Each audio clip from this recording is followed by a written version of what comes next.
प्यारे बच्चों, last class में पढ़ रहे थे अपन स्प्रिंग फोर्स के बारे में।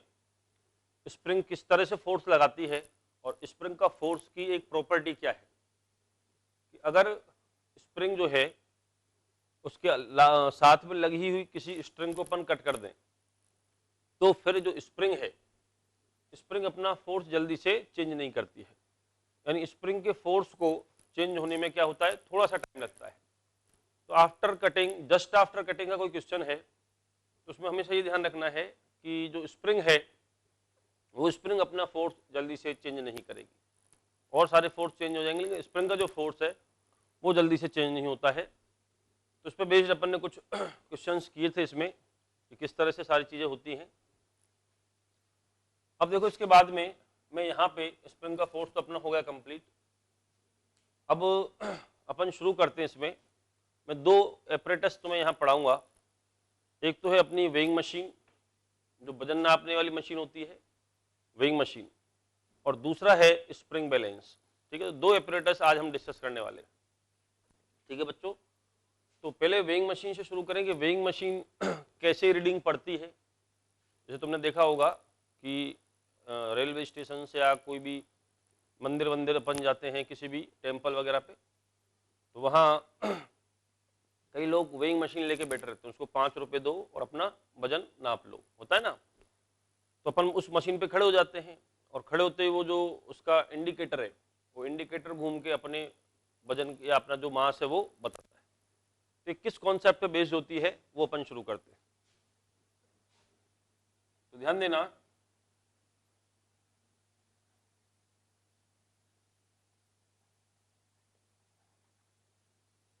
वेइंग मशीन शुरू कर रहा हूं। सबसे पहले वेइंग मशीन किस कॉन्सेप्ट पे बेस्ड है, देखो। सपोज ये फ्लोर है और इस फ्लोर पे ये एक वेइंग मशीन रखी हुई है। ध्यान देना, वेइंग मशीन क्या पढ़ती है, ये एक इंपॉर्टेंट बात है। और इस वेइंग मशीन पे कोई भी आदमी अपना मास यहाँ पे मेजर करने के लिए खड़ा हुआ है। वजन नापने वाली मशीन पे एक आदमी खड़ा हुआ है। अब ये किस तरह से इसका वजन नापेगी उस पर मैं बात कर रहा हूं। देखो, एक बात इस पर ध्यान रखना, वेइंग मशीन की रीडिंग क्या होती है। वेइंग मशीन की रीडिंग होती है normal force on its upper surface. ये इसकी रीडिंग है। ये एक लाइन इंपॉर्टेंट है बस। यानी जो वेइंग मशीन है ये, इसकी अपर सरफेस पे कितना नॉर्मल लग रहा है, इस पे जो खड़ा हुआ कोई भी आदमी है, जो भी है, उसने कितना नॉर्मल लगाया, ये इसकी रीडिंग होती है। ठीक है, तो पहले तो ध्यान रखो ये क्या रीडिंग करती है। तो बच्चों ये लाइन बिल्कुल नोट कर लो कि वेइंग मशीन की रीडिंग क्या है कि normal force on its upper surface. Net normal नहीं, ऊपर से कितना लग रहा है, नीचे से कितना लग रहा है। इसकी जो अपर सरफेस है, जहां हम खड़े होते हैं, इस मशीन पे जहां हम खड़े हुए हैं, उस सरफेस पे हमने कितना नॉर्मल लगाया, वो इसकी रीडिंग होती है। अब देखो इसमें कैसे बनाई जाती है मशीन, सुनो। जैसे सपोज ये 50 किलोग्राम का आदमी है। सपोज ये 50 किलोग्राम का आदमी है। The mass of the person is 50 kilogram. तो इसको 50 किलोग्राम कैसे रीड करेगी। इसके लिए देखो, मैंने क्या कहा, वेइंग मशीन क्या पढ़ती है, the normal force on its upper surface. इसके अपर सरफेस पे जो नॉर्मल लगेगा वो ये रीड करेगी। अरे बस में अपर सरफेस पे जो नॉर्मल होगा वो ये रीड करती है।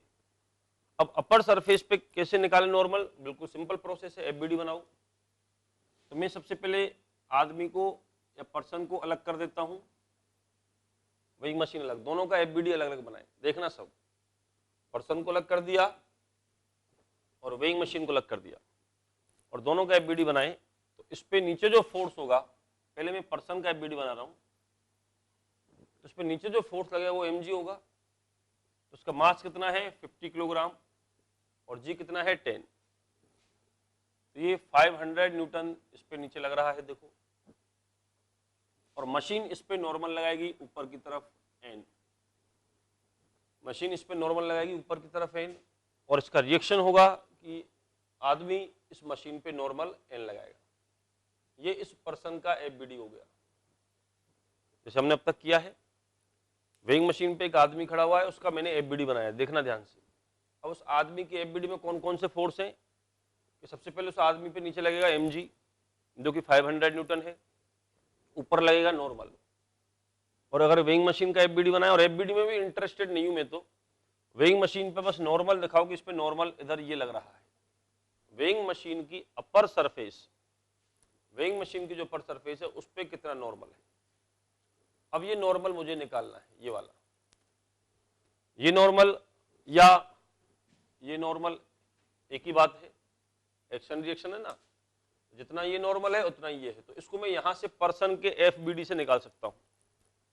कैसे कि पर्सन बैलेंस है, यहां पे खड़ा हुआ है, ना ये ऊपर एक्सीलरेट हो रहा है ना ये नीचे एक्सीलरेट हो रहा है, तो इसके हम कह सकते हैं कि यहां इसका जो नॉर्मल होगा, नॉर्मल क्या होगा, 500 न्यूटन होगा। देखो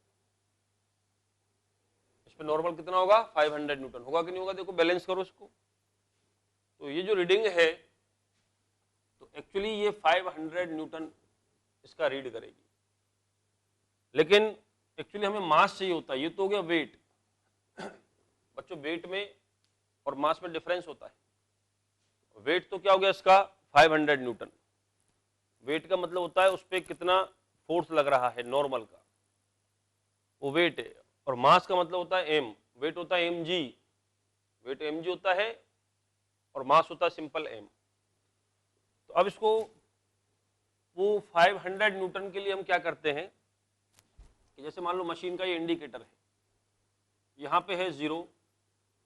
अब मान लो इंडिकेटर यहाँ से और घूम के यहाँ पहुँच गया इसे, यानी वो जो रीडिंग है वो 500 पे पहुँच गई। तो वहाँ 500 नहीं लिखेंगे, वहाँ हम 500 की जगह क्या करते हैं, उसमें 10 से डिवाइड करके रीडिंग बना देते हैं। 500 डिवाइडेड 10 तो यहाँ 50 लिख दिया।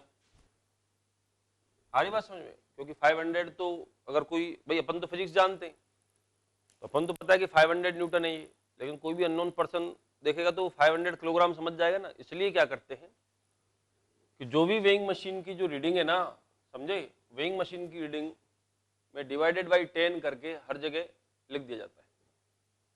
मान लो यहाँ 400 न्यूटन है, यहाँ 40 लिख दो, यहाँ 300 न्यूटन है, यहाँ 30 लिख दो, 200 पे 20 लिख दो, इस तरह से। तो अब ये मास पढ़ देगी, सीधा सीधा ये मास बता देगी। तो एक्चुअली वो क्वेश्चन पे डिपेंड करता है। ऑप्शन देखना, क्योंकि आता है कि वेइंग मशीन की रीडिंग क्या होगी। वेइंग मशीन की रीडिंग क्या होगी कि अगर ऑप्शन में, ऑप्शन न्यूटन में है, अगर ऑप्शन न्यूटन में है तो फिर वो नॉर्मल जो आएगा वही तुम उसका आंसर हो जाएगा। अगर ऑप्शन को ध्यान से देखना, वेइंग मशीन की रीडिंग अगर ऑप्शन न्यूटन में है तो जो नॉर्मल तुमने निकाला है वही नॉर्मल उसकी रीडिंग होगा। और अगर किलोग्राम में है, अगर ऑप्शन किलोग्राम में है तो तुमने जो नॉर्मल निकाला है उस नॉर्मल को डिवाइडेड बाई 10 करके इतना वो किलोग्राम में पड़ेगी। तो हमने इस तरह से वेइंग मशीन तैयार कर ली। यहाँ पे इनको 10, 20, 30, 50 वो सब अपन ने लिख दिया, ठीक है। अब दिक्कत कब होती है कि जैसे मान लो अभी ग्राउंड पे अपन काम कर रहे हैं तो कोई दिक्कत नहीं है, 50 किलो वाले को 50 का ही रीड करेगी, जिसका मास 40 किलोग्राम उसको 40 करेगी। लेकिन अगर इस वेइंग मशीन को लेकर के हम अगर लिफ्ट वगैरह में चढ़ जाते हैं, वेइंग मशीन को लेकर के अगर हम लिफ्ट में चढ़ जाते हैं तो फिर इसकी रीडिंग एक्चुअल रीडिंग से गड़बड़ होना स्टार्ट हो जाती है। फिर जो वेइंग मशीन है वो गड़बड़ करना शुरू करेगी। कैसे, एक एग्जांपल के थ्रू बताता हूं।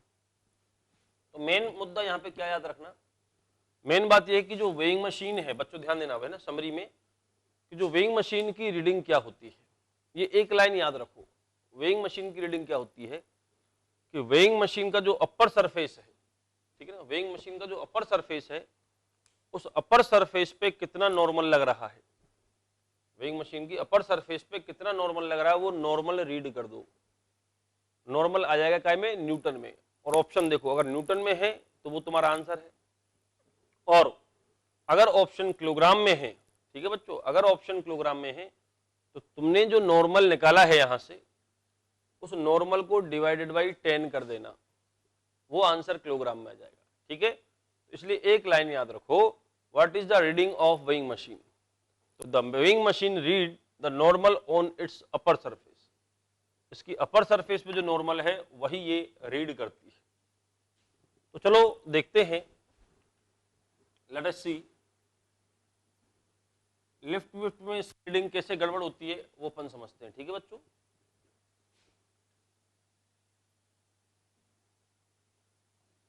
ये एक वेइंग मशीन है, मतलब लिफ्ट है, सॉरी, ये लिफ्ट के अंदर एक वेइंग मशीन रखी हुई है। ठीक है, और यहां एक आदमी खड़ा हुआ है, इसका मास है 60 केजी, इसका मास 60 केजी है। 60 किलोग्राम का एक आदमी वजन नापने वाली मशीन पे खड़ा हुआ है, और सपोज लिफ्ट जो है वो ऊपर की तरफ एक्सीलरेट हो रही है। एग्जांपल लेते हैं अपन, लिफ्ट ऊपर की तरफ एक्सीलरेट हो रही है, कितना एक्सीलरेशन है इसका, 2 मीटर पर सेकेंड स्क्वायर। तो what is the apparent mass, wording सुनना ध्यान से, what is the apparent mass read by the weighing machine. Weighing machine इस 60 किलोग्राम वाले आदमी का वजन कितना बताएगी। ठीक है, वेइंग मशीन कितना बताएगी ये बताना है, यानी कि इस आदमी का मास चेंज हो गया क्या। इस आदमी का मास तो ये कहीं भी खड़ा होगा तो 60 किलो का आदमी तो 60 का ही रहेगा, ऐसे थोड़ी लिफ्ट के अंदर जाके मोटा हो गया है, लिफ्ट के अंदर जाके पतला हो गया। रियल मास तो अभी भी इसका 60 केजी है, ध्यान देना, लेकिन मशीन कितना पड़ेगी, मशीन गड़बड़ करेगी, वो अपरेंट मास है। अरे बस समझ में बच्चों, क्वेश्चन को ध्यान से देखना। कई बार ऐसे पूछ लेते कि what is the mass of the person in the lift.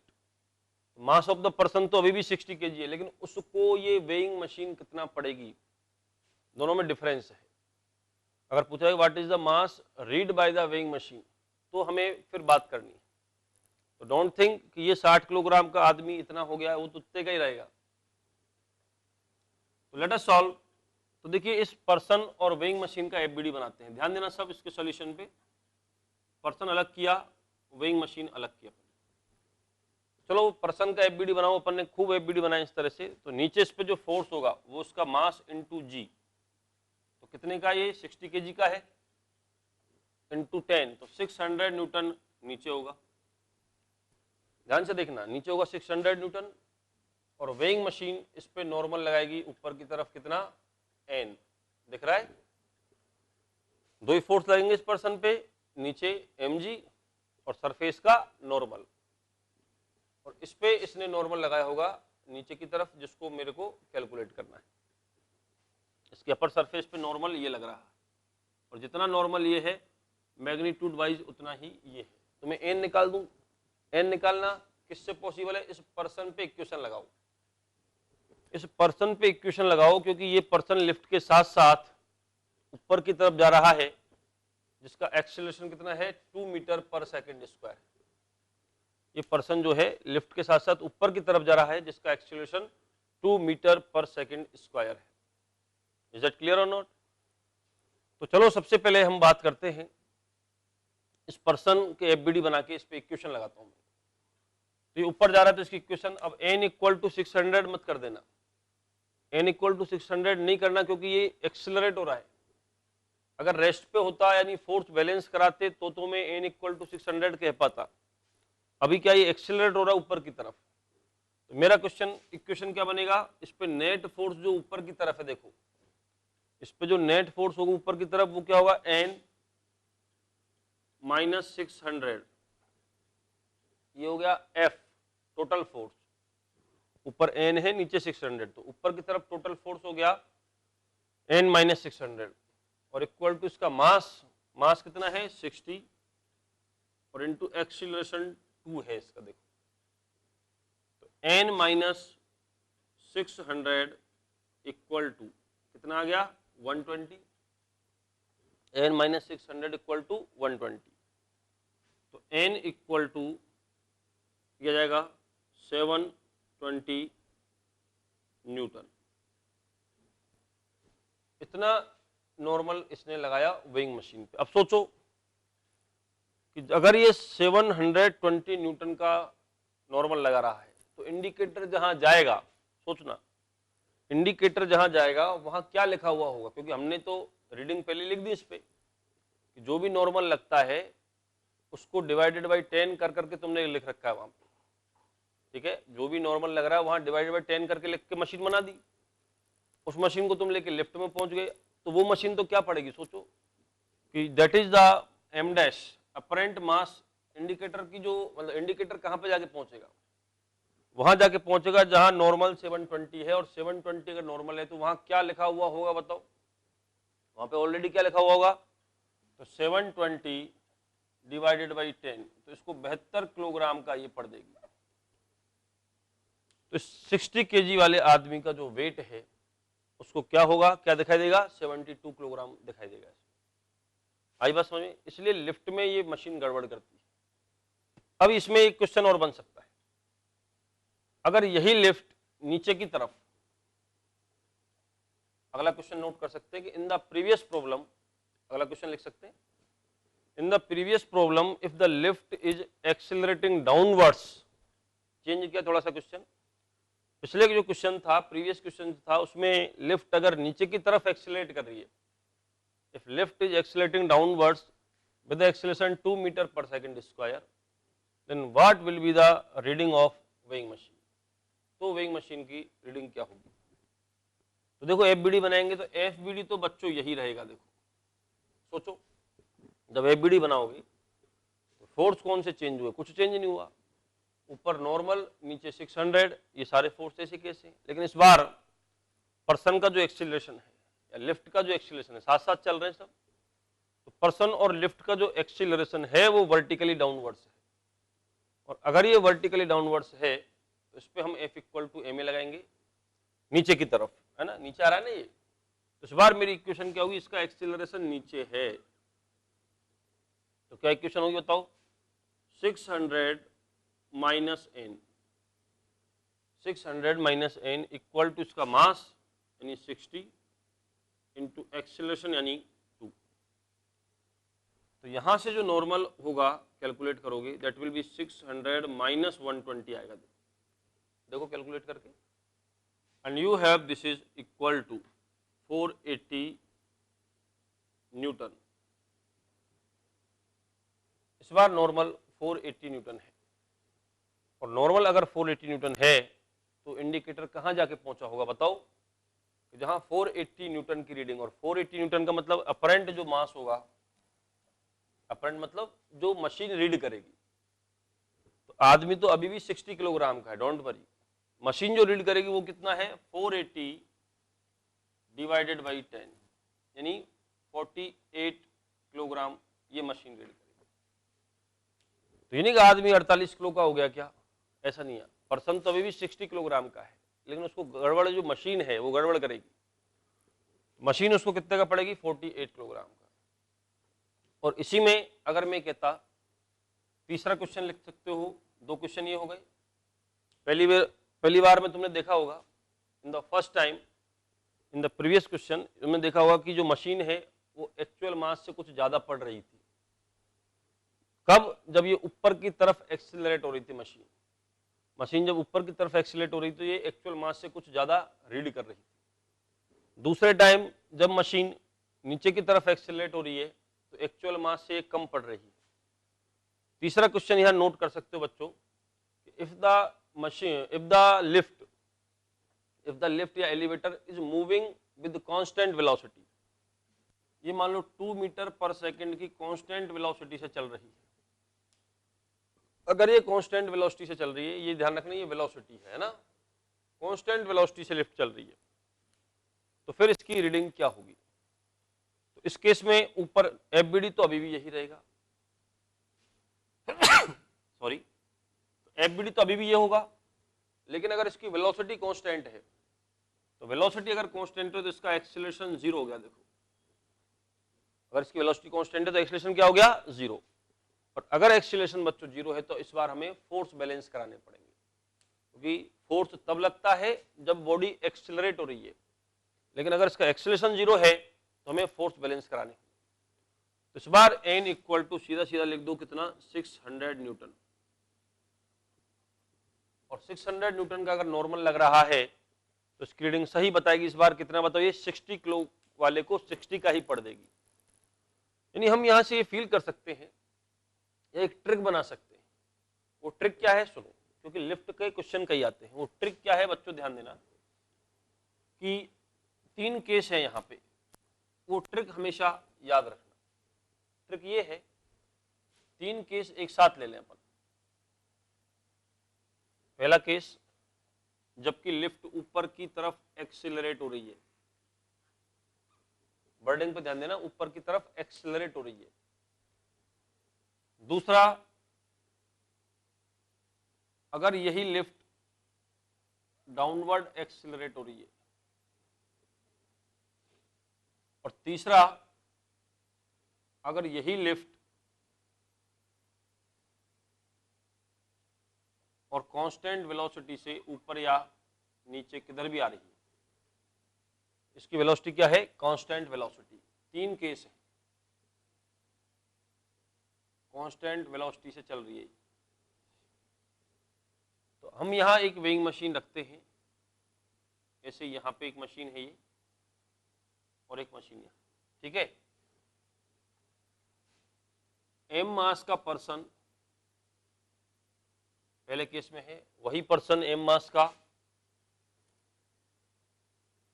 दूसरे केस में है, और वही पर्सन जो है वो तीसरे केस में।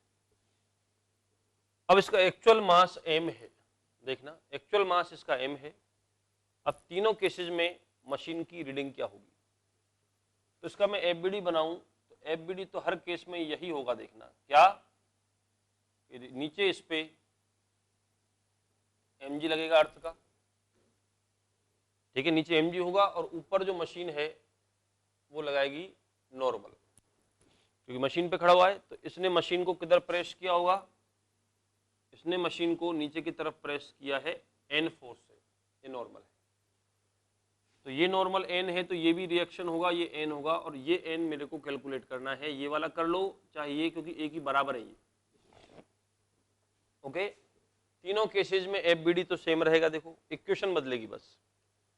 तीनों केसेज में FBD पे कोई फर्क नहीं, नॉर्मल ऊपर लगेगा चाहे लिफ्ट किधर भी जा रही है, अर्थ अपना काम नीचे करेगी। अब सुनो, यहां अगर मैं नॉर्मल निकालता हूं पहले केस में, पहले केस में अगर बात करें तो लिफ्ट ऊपर की तरफ एक्सिलरेट हो रही है, देखो, और अगर लिफ्ट ऊपर की तरफ एक्सिलरेट हो रही है तो इस बार मैं क्या इक्वेशन लिखूंगा, देखो एक बार ध्यान से। इस पर्सन पे F इक्वल टू m लगाओ, ऊपर की तरफ अगर ये एक्सिलरेट हो रही है तो क्या लगेगा इक्वेशन, बोलो, n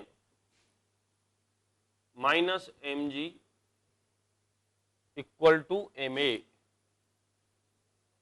ठीक है बच्चों, ऊपर की तरफ लगने वाला फोर्स इक्वल टू उसका मास m है, और एक्सीलरेशन कितना है a। तो इससे आएगा n equal to mg plus ma।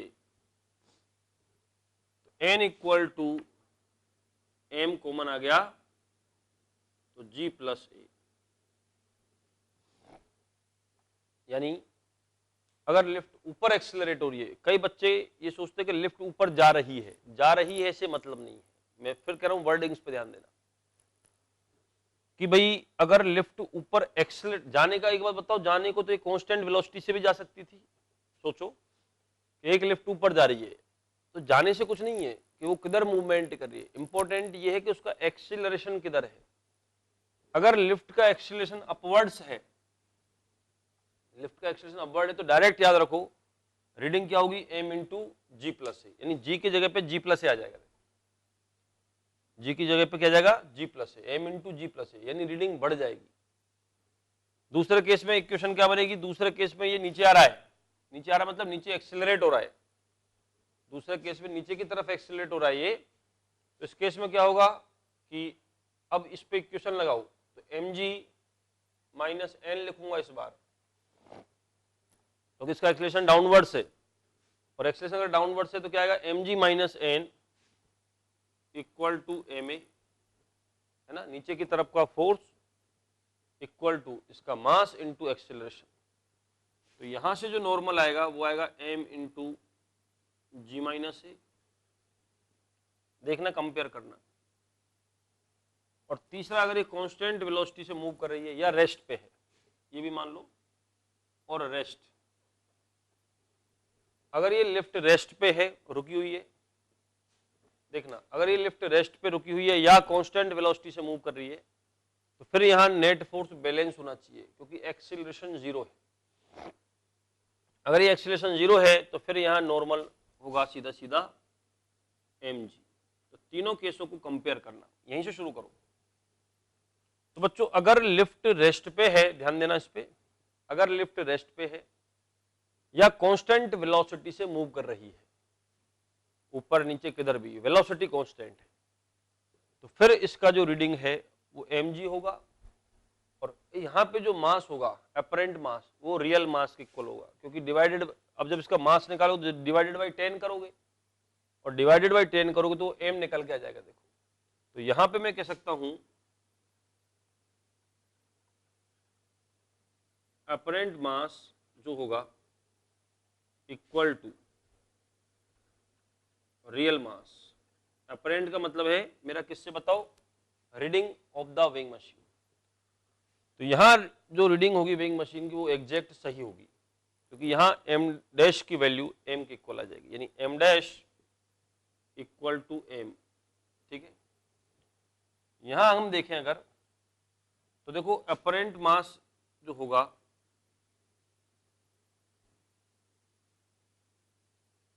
वो आएगा लेस देन, किससे बताओ, रियल मास से। m डैश जो निकल के आएगा, भाई तुम्हारे पास नॉर्मल आ गया ना, अब नॉर्मल में तुम डिवाइडेड बाई क्या करोगे, 10 करोगे। नॉर्मल में डिवाइडेड बाई 10, 10 का मतलब g से डिवाइड करते हैं अपन। तो यहां जब मैंने g से डिवाइड किया तो g से g कैंसिल हो गया, तो m dash equal to m आ गया।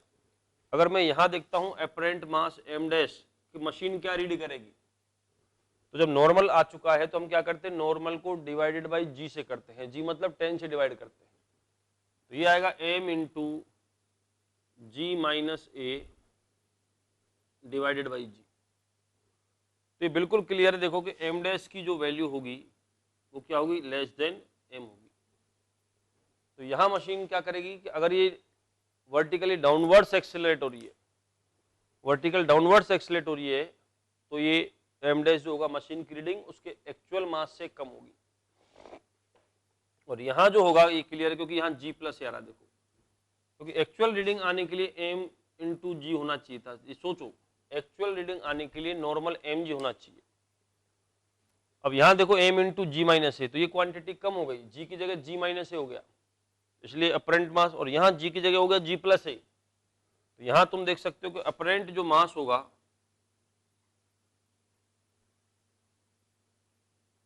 वो होगा ग्रेटर देन, किससे बताओ, रियल मास से। कैसे कि m डैश जो पड़ेगी इस केस में वो होगा m into ji plus a divided by g. आगे समझ में?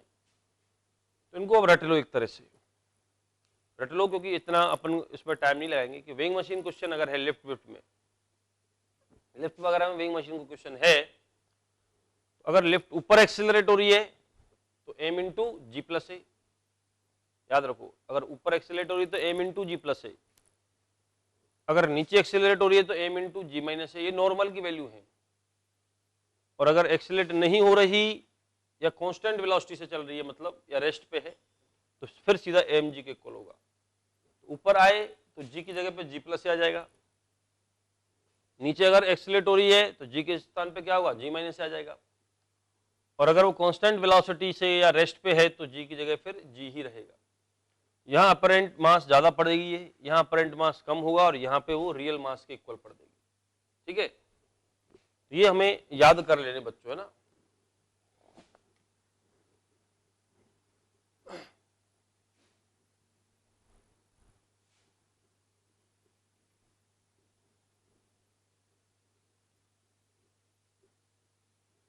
एग्जाम्पल लेते हैं कुछ, ध्यान देना।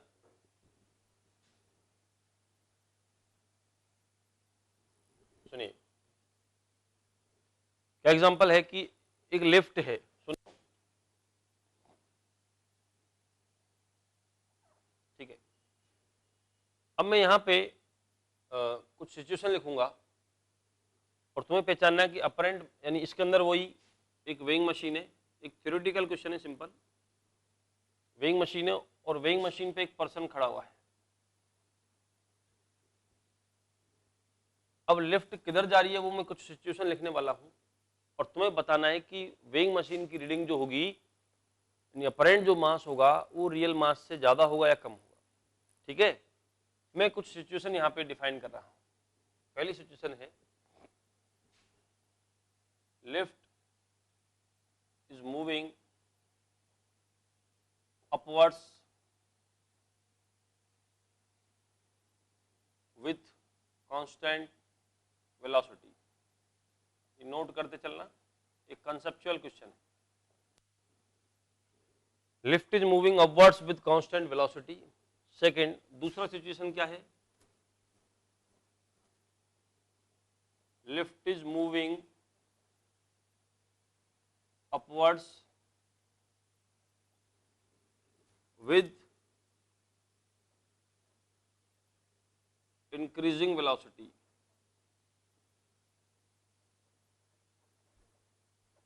Lift is moving upwards with increasing velocity. Third, lift is moving upwards with decreasing velocity.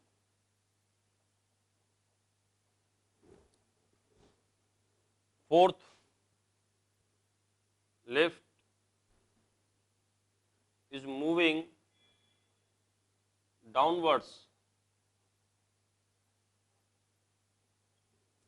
Lift is moving downwards with increasing velocity. ध्यान देना, increasing velocity. उसके बाद 5, lift is moving downwards with decreasing velocity. ये 5 question है। पांचों situations में रखते हुए हमें बस ये पहचानना है ये जो वेइंग मशीन है, इस वेइंग मशीन की जो रीडिंग है m डैश, अपरेंट जो मास होगा वो m से बड़ा होगा, कम होगा या इक्वल होगा, समझे ना।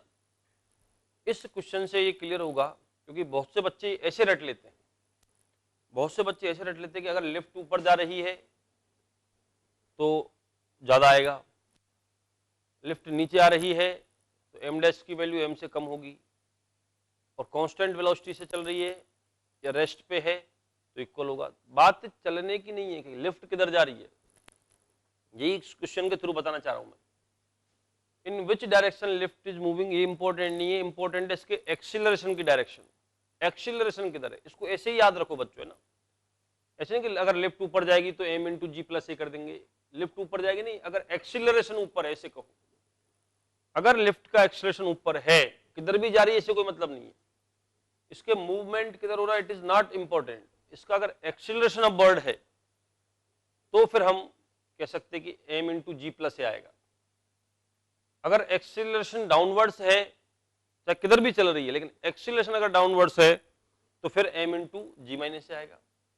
और अगर एक्सीलरेशन 0 है, चाहे वो रेस्ट पे है चाहे कांस्टेंट वेलोसिटी है, एक्सीलरेशन अगर 0 है तो फिर m इंटू जी आएगा। वो पहला क्वेश्चन है कि lift is moving upwards with constant velocity. अब बहुत से बच्चे इसको पढ़ लेंगे कि ऊपर चल रही है लिफ्ट, बिल्कुल ऊपर चल रही है मैं कह रहा हूं, लेकिन सोचो उसकी वेलोसिटी कांस्टेंट है, देखो, और वेलोसिटी अगर कांस्टेंट है तो एक्सीलरेशन किधर है ये सोचो, तो नहीं है, एक्सीलरेशन 0 है। जब वेलोसिटी कांस्टेंट है तो इस केस में क्या होगा, यहां m डैश जो है वो बिल्कुल m के इक्वल ही रहेगा। पहले का answer, the apparent mass will be equal to the real mass, apparent mass की वैल्यू रियल मास के इक्वल होगी। सेकंड है कि lift is moving upwards with increasing velocity, lift ऊपर जा रही है और वेलोसिटी इसकी इंक्रीज हो रही है, देखो ये हिंट काफी है एक्सीलरेशन की डायरेक्शन पता लगाने के लिए। सोचो तुमने काइनेमेटिक्स में पढ़ा है, कोई भी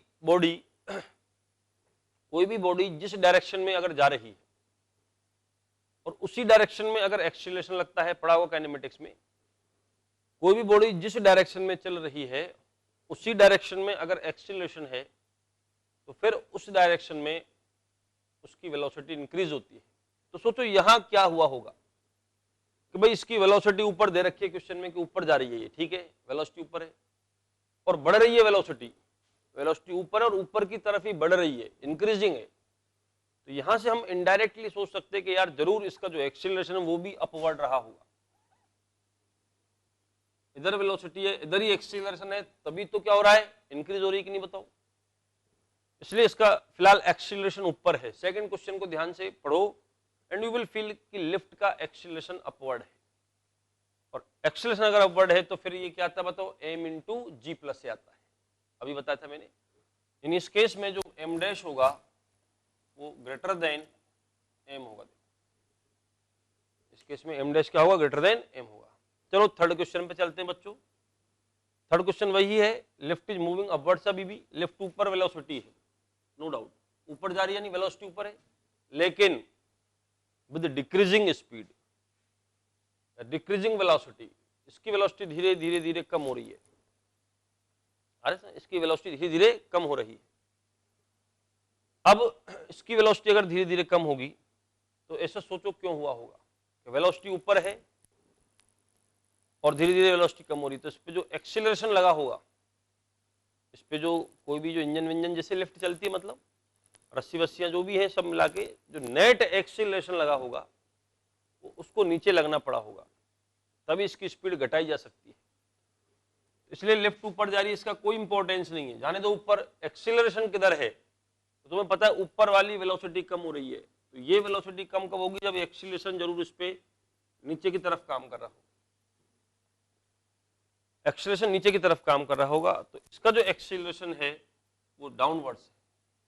इसलिए फिलहाल m डैश की वैल्यू क्या आएगी बताओ, नॉर्मल क्या आता था m इंटू जी माइनस ए, जी माइनस ए, तो इसलिए m डैश जो होगा वो लेस देन m होगा।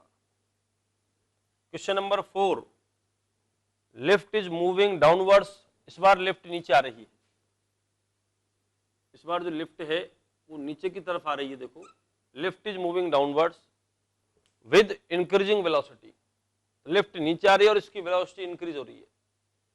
अब जब लिफ्ट नीचे आएगी और वेलोसिटी इंक्रीज है, मतलब एक्सीलरेशन किधर है बताओ, नीचे ही होगा। मैंने अभी बताया ना, जिस डायरेक्शन में वेलोसिटी है और वो बढ़ रही है, जिस डायरेक्शन में वेलोसिटी है और वो इंक्रीज हो रही है, मतलब एक्सीलरेशन उसी डायरेक्शन में होगा, तो इसका एक्सीलरेशन डाउनवर्ड्स होगा। और एक्सीलरेशन डाउनवर्ड से तो फिर m इंटू जी माइनस से आता है, याद है m इंटू जी माइनस से, यानी m डैश जो होगा अभी भी लेस देन m होगा। क्लियर। और फिफ्थ है कि लिफ्ट इज मूविंग डाउनवर्ड्स, कि लिफ्ट नीचे आ रही है और लिफ्ट की स्पीड घट रही है। तो जिधर वेलोसिटी है वो वेलोसिटी कब बढ़ती है बताओ, जब उसके अपोजिट एक्सीलरेशन हो। तो नीचे वाली वेलोसिटी का डिक्रीज होना, नीचे वाली वेलोसिटी का डिक्रीज होना मतलब इसका एक्सीलरेशन ऊपर रहा होगा। अब एक्सीलरेशन ऊपर किधर रहा होगा, कैसे रहा होगा, उसके लिए इसमें रोप वगैरह होती है, इंजन विंजन के फोर्स रिस्पॉन्सिबल होते हैं। तो lift is moving downwards with decreasing velocity, तो इसमें क्या वेलोसिटी इसकी नीचे है। अब बहुत से बच्चे तो यही देख के कह देंगे नीचे आ रही है तो घटा दो इसको, है ना। इसकी वेलोसिटी डाउनवर्ड से और जो डिक्रीज हो रही है, तो डेफिनेटली इसका एक्सीलरेशन किधर होगा बताओ, अपवर्ड्स होगा। इस केस में जो अपरेंट इसका मास है वो क्या होगा, m इंटू जी प्लस ए वाला कॉन्सेप्ट लगेगा। तो यहाँ m डैश की वैल्यू क्या आएगी, ग्रेटर देन m हो जाएगी। यानी इस क्वेश्चन के थ्रू मैं जो बताना चाह रहा हूं वो ये है कि लिफ्ट किधर मूव कर रही है ये इंपॉर्टेंट नहीं होता है। अपन ने जो कंसेप्ट पढ़ा है कि नॉर्मल जो होगा लिफ्ट वेइंग मशीन पे वो m इंटू जी प्लस से होता है, कब, लिफ्ट ऊपर जा रही है। ऐसा नहीं है, ऊपर जाने का मतलब नहीं, लिफ्ट का एक्सीलरेशन अगर ऊपर है then it is m into ji plus से। अगर लिफ्ट का एक्सीलरेशन डाउनवर्ड से तो होगा ये m इंटू जी माइनस से। और अगर लिफ्ट कांस्टेंट वेलोसिटी से या अगर कहते रेस्ट पे है, ओवरऑल अगर मैं कहूं कि इसका एक्सीलरेशन अगर जीरो है तो फिर ये इसका जो अपरेंट मास है वो रियल मास के इक्वल हो जाता है। ठीक है, अपरेंट मास मतलब reading of the weighing machine, और बस ये रीडिंग होती है ना, ऐसा नहीं कि 60 किलोग्राम का मान लो रीडिंग वो 80 दे रही है, तो आदमी तो अभी भी 60 किलोग्राम का ही रहेगा, लिफ्ट के अंदर मोटा नहीं हो जाएगा जाके। ठीक है, still is weighing 60 kg, but the reading of the weighing machine उसको 80 kg बता सकती है, 40 kg बता सकती है, कुछ भी बता सकती है। ठीक है, तो ये क्वेश्चन के पीछे लॉजिक ये है कि भाई लिफ्ट किधर जा रही है वो इंपॉर्टेंट नहीं होता है। ठीक है, उसका एक्सीलरेशन की डायरेक्शन इंपॉर्टेंट है। Okay student, let us have the next question. अगला क्वेश्चन करते हैं, ध्यान देना। एक सरफेस है, ये सरफेस पे एक वेइंग मशीन रखी हुई है 1। ठीक है, एक पर्सन है 60 kg का। ठीक है, इसके सर पे एक और वेइंग मशीन है, और इस पे इसका बच्चा खड़ा हुआ है 20 किलोग्राम का। ठीक है, वेइंग मशीन 1, वेइंग मशीन 2, और दोनों मशीन हमें मासलेस माननी होती है अनटिल मेंशन। जब तक कुछ नहीं कहा जाए तो हम ये मान रहे कि दोनों जो मशीन है वो मासलेस है। Is it clear? तो हमें दोनों की रीडिंग बतानी है। What are the readings of weighing machine 1 and weighing machine 2, दोनों की रीडिंग क्या होगा? तो बेसिक जो कॉन्सेप्ट क्या है कि भाई इस वेइंग मशीन की जो अपर सरफेस है वहां कितना नॉर्मल लग रहा है ये मैटर करता है, वही इसकी रीडिंग होती है। मैंने बताया था शुरू में ही। तो इसका एफबीडी बनाओ, पूरे इसको अलग खोल के रख दो। देखो, सबसे पहले इसका ये बच्चा, इसका एफबीडी बनाओ। वेइंग मशीन 2, फिर ये पर्सन खुद 60 kg का, फिर वेइंग मशीन 1। ठीक है, तो अब इसका अपन एफबीडी बनाएं, ध्यान देना। चलो यहां से स्टार्ट करें। ये 20 kg का है, तो नीचे जो फोर्स होगा वो कितना होगा? 200 न्यूटन। 200 न्यूटन डाउनवर्ड्स, और इस पे जो नॉर्मल होगा N1 मान लेता हूं, वो होगा अपवर्ड्स। ये नॉर्मल किसने लगाया? वेइंग मशीन नंबर 2 ने। इसका एफबीडी बनाओ। इसका रिएक्शन होगा कि भाई यहाँ पे N1 इधर लगेगा, और वेइंग मशीन नंबर 2 पे नेट फोर्स 0 होना चाहिए, क्योंकि वेइंग कोई भी चीज, मैंने कल भी बताया था, स्प्रिंग या कोई भी स्ट्रिंग या कोई व्हाटएवर, अगर कोई चीज मासलेस है तो मासलेस चीज पे जो नेट फोर्स है वो हर इंस्टेंट पे 0 होना चाहिए, नहीं तो उसका एक्सीलरेशन क्या होगा? इनफाइनाइट आ जाएगा। तो मजबूरी है कि इसको भी यहाँ जो नॉर्मल लगाना पड़ेगा वो N1 ही होगा। तो कुछ N2 मान लो, और बाद में भी कहना पड़ेगा कि N1 इक्वल टू N2 होगा, क्योंकि ये मासलेस है।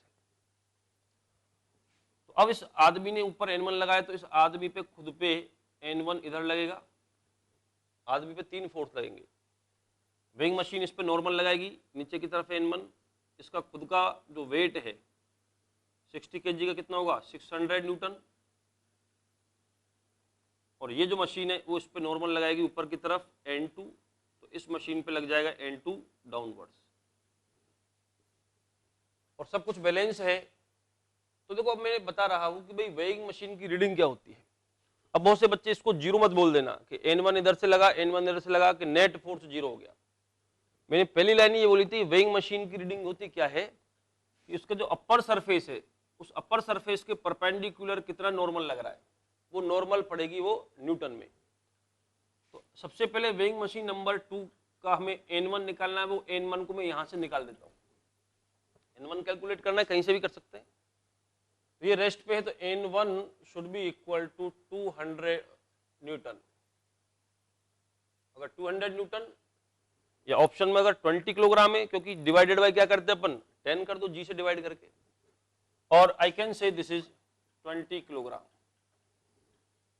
तो बच्चा तो अपना मास सही पढ़ लेगा कि भाई मैं 20 किलोग्राम का है। अब इस बच्चे के पापा को देखो, है ना, इनके टेंशन हो जाएगी कैसे? इसका एफबीडी यहां से देखो, दिख रहा है? तो N1 plus 600 should be equal to N2 balance होने के लिए, और N1 you have calculated 200 Newton, तो 200 प्लस 600 कितना आएगा, ये 800 न्यूटन इक्वल टू N2, और N2 अगर इतना है और मैं किलोग्राम में बात करता हूं तो क्या करना पड़ेगा, डिवाइडेड बाई 10, तो N2 जो होगा ये मशीन कितने का पड़ देगी, 80 किलोग्राम का। इसलिए ये अपना वेट जब देखेगा तो इसको कितना देखेगा, 80 किलोग्राम, क्योंकि 20 किलोग्राम के ऊपर बच्चा भी बैठा हुआ है, तो ये 80 किलोग्राम और इसकी रीडिंग क्या होगी, 20 किलोग्राम। तो ठीक है बच्चों, इस तरह से वेइंग मशीन के कुछ क्वेश्चंस थे और मैं डिस्कस करूंगा। अभी एक बैलेंस और हमारे पास, वो है स्प्रिंग बैलेंस। तो दो ही बैलेंस है, एक तो वेइंग मशीन और एक स्प्रिंग बैलेंस। तो कल अपन स्प्रिंग बैलेंस को डिस्कस करेंगे, ठीक है।